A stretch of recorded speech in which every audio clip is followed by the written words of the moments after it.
দুর্নীতির সঙ্গে ব্যাপক সম্পৃক্ততার অভিযোগে সাবেক সেনাপ্রধান জেনারেল অবসরপ্রাপ্ত আজিজ আহমেদ এবং তার পরিবারের সদস্যদের উপর নিষেধাজ্ঞা জারি করেছে যুক্তরাষ্ট্র। স্থানীয় সময় সোমবার দুপুরে মার্কিন পররাষ্ট্র দপ্তর বাইডেন প্রশাসনের ওই সিদ্ধান্তটি প্রকাশ করে।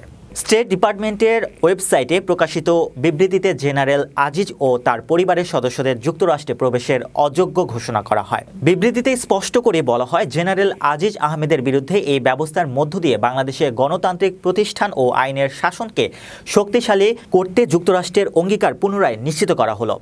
এদেশে সরকারি সেবা আরও স্বচ্ছ ও নাগরিকদের দোরগোড়ায় পৌঁছানোর পথ প্রশস্ত হলো। সেই সঙ্গে ব্যবসা ও নিয়ন্ত্রণ ব্যবস্থার উন্নয়ন এবং মুদ্রা পাচার ও অন্যান্য অর্থনৈতিক অপরাধের অনুসন্ধান ও বিচার নিশ্চিতে সক্ষমতা বৃদ্ধির মাধ্যমে বাংলাদেশ দুর্নীতি বিরোধী প্রচেষ্টায় যুক্তরাষ্ট্রের সহায়তার বিষয়টি খোলাসা হলো। মার্কিন পররাষ্ট্র দপ্তরের মুখপাত্র ম্যাথিউ মিলারকে উদ্ধৃত করে প্রচারিত বিবৃতিতে বলা হয়, ব্যাপক দুর্নীতিতে সম্পৃক্ততার কারণে সাবেক জেনারেল অবসর আজিজ আহমেদকে পূর্বে বাংলাদেশের সেনাবাহিনী প্রধান, department of state, foreign operation and related programs appropriations অ্যাক্টের ৭০৩১ ধারার আওতায় অন্তর্ভুক্ত করা হয়।